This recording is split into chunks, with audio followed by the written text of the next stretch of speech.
Hello, everybody. Thank you for joining us. And a segment we're doing here on a panel assimilated to talk about live from LA arts, film, and culture. Whole lot to digest and discuss here. I'm Jordan Cornett, your host. You can find me on various ESPN platforms covering a multitude of sports, and I am very honored to be sitting here with an esteemed panel. And we start to my right, Kristen Schlotman, Executive Director of Film Cincinnati. She has her own posse here with us, which is very cool to support.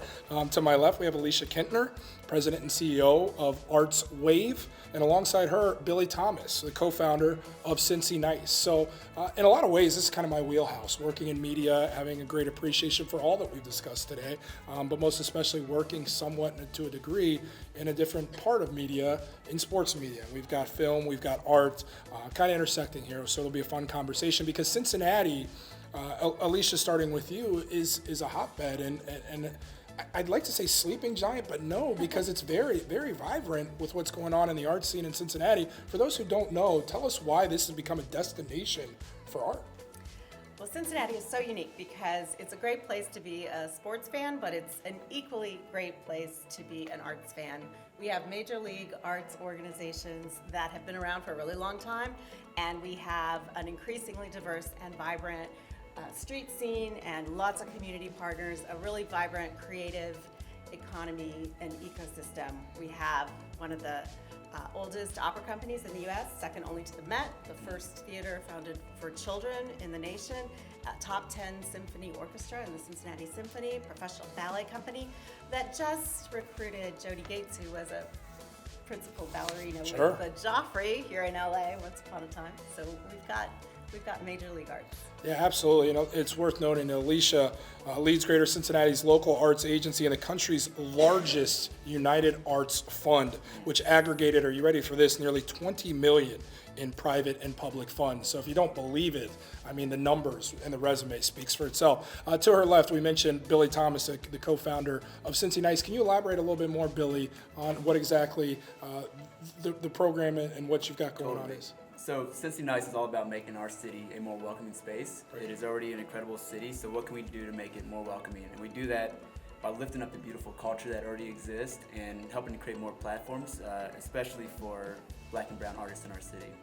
Yeah, diversity, a heavy hand, and Alicia's done a lot there on that side. To the film side we go. In Cincinnati, it is no secret. Some of the biggest stars, some of the biggest projects have found their way through our little town because it's not so little anymore by any stretch of the imagination. Some of the highest profile films, Cincinnati associated projects, Carol, starring Kate Blanchett and Rooney Mara, Dark Waters, Mark Ruffalo, The Killing of a Sacred Deer, Nicole Kidman, Colin Farrell. You could go on and on with the names. How have you done it? How have you made Hollywood come to Cincinnati? Well, I mean, it's easy to sell Cincinnati, and we just have to believe that. And we have such an incredible and vibrant talent base there that has existed so long because of some of these pillars of arts organizations in the community. But Cincinnati has had a long history in the film industry too, and our organization's been around since 1987.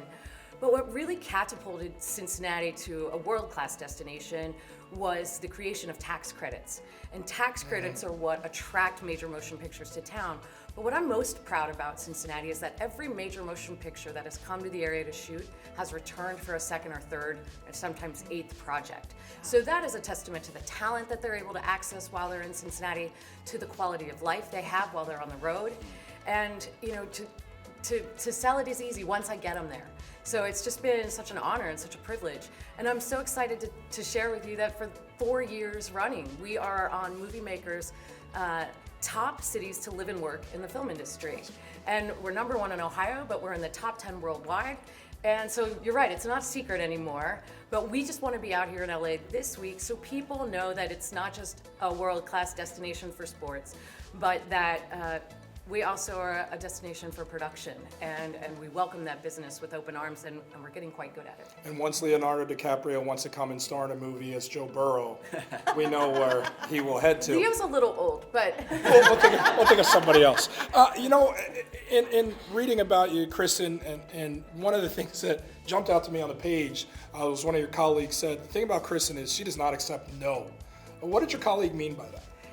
Well, I feel like if someone's giving you the answer, no, you can't film here, or no, we can't house that, or no, there's a reason. So let's find the solution and make it a yes. So there's always a compromise and a way to get to the yes. You just have to problem solve. And that's what filmmaking is. As you know, in entertainment, you're constantly on the pivot and solving problems left and right. And I think that's what I love most about this job, is it's constantly challenging, and every day is different, and every project is different, and every team you assemble and bring to town, you expose Cincinnati to all of these incredible artists that are coming in, and that raises our game, and our bench gets deeper, and our talent gets better, and it's just so incredibly exciting. And then you share that product with the rest of the world on the big screen, or even on your little device at home, and that's what's been great. And as streaming grows, content is king right now, and it's our work to lose. So Cincinnati is ready to garner even more production. I always thought I wanted to be a James Lipton when I grew up, and I feel like this is the closest I'm getting to inside the actor's studio. Sitting up here talking right now, it's really fun. I want to go back to diversity, Alecia, because it is a foundation to all you do. Never mind the money and the growth of the art scene in Cincinnati. I know you take great pride in this part. And under your tenure, creation of multifaceted diversity, equity, inclusion, and access plan, Lifting as We Learn, which launched of an African-American performing arts series, Flow, development of a 10-year community impact strategy for over 100 different programs. Can you tell me why this is such an important piece to what you do? Well, because Cincinnati is a global city. We have global corporations, we have an incredibly diverse population. We need to have all of our cultures represented on the stages and in the galleries of our community. And there's always more that we can do, more we can learn, more we can reach out and showcase artists and lift people up, as Kristen said. It's also so important to the future of our region and our ability to attract talent and retain talent that makes our city competitive on the world stage. So diversity initiatives in the arts are fundamental, but they're also simple, because art brings people together, and it helps explain and express our differences, and art is the right platform to bring us together. And I like to say there isn't a problem you can throw at us that we couldn't find an arts-centric solution for. I love that. And it also makes me think of, as you speak, Alecia, because you're a living embodiment of it. Lifting as you climb is a term that I always like to use in helping people come along. And Billy, I would never normally ask this, but I can look at your face. I don't see the pain of life having beat you down. You're still very young. So how old are you, if you don't mind me asking? I'm ageless, but I entered the world in '86. Okay, there you go. I like that. That is a very artistic approach to a response. And the reason why I ask that is because at your age, being the younger generation, art being something so paramount in your life, where did that come from? And how do you fuel that to bring others in and grow our art scene in Cincinnati? For sure. You know, my father has been a art teacher for Cincinnati Public Schools his whole life. He's retired now. So from early on, the art piece was part of who I was. And Cincinnati's culture is so art forward. So being from Cincinnati, growing up in Cincinnati, you can't help but have it as part of you. If you watch the Bengals now, it's such a culturally rich, artistically rich team even. Like watching Joe Burrow dance to Get the Gad, or all these other hip hop things that are coming throughout it. That's so much part of what Cincinnati's culture is. And it's been such a fun thing seeing that piece being lifted up throughout this whole playoff run. Just because it is who we are as a city, and arts are what makes our city special. It's why people stay, and I think once more people start visiting, I think it's why more people are going to live there. Well, you heard Billy's influence coming from most likely your father primarily with his background in music. Kristen, for you, what made you decide film is going to be my life's work, and in Cincinnati is going to be my playground? It's the easiest answer. I mean, my two loves are film and Cincinnati.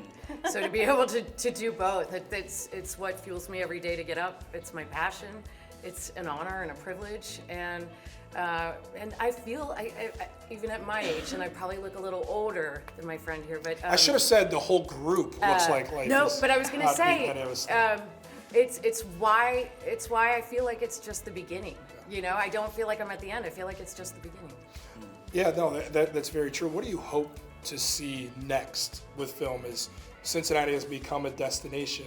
I know you want more. You don't accept no, which means I know you dream big. Where would you like to see this go? Well, the governor of Ohio asked us recently, why don't we see the Buckeye at the end of these productions? Why is it always the Georgia Peach? And I am here to answer that question because it is the tax credit. So we have to expand that program and lift that tax credit so we can make it accessible to all productions, both big and small, independent, studio-backed, whatever it is, gaming, etc. as well. And once you lift that cap on those credits, then suddenly you have studios, you have infrastructure that are investing in Ohio, that are building sound stages, that are putting the money in there because they're going to stay for a long time. And that's what I want to see. I want to see the Buckeye at the end of everything. I think we'd all. Yeah. That is. I'm so happy you pointed that out because it's something honestly that I've never thought of. When you said that, I think we all kind of perked up and be like, that would be a really cool thing to have. Alecia, as I look at the art scene, and I hope for my children to want to become a part of the art scene and engage in it more because it's enriching on so many different platforms and their evolution and their growth. And look what it's done for Billy and how from his father that was led down to him. For us to grow the art scene, a call to action of sorts, what do you need to see from Cincinnatians to help prop this thing up and make it even bigger? Well, I would like Cincinnati to feel a public shared responsibility for our artists and our arts organizations. And so ArtsWave raises money every year through a community campaign, a community giving campaign.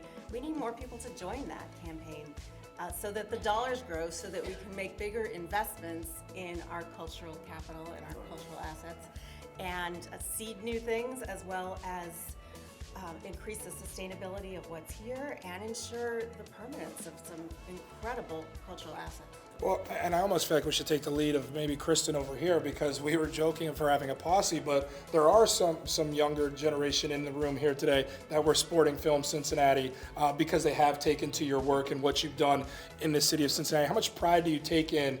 There's people that are coming after you that want to follow in your footsteps. It is fair to say. I have to tell you, I'm really touched and really honored. I mean, to be perfectly frank, it's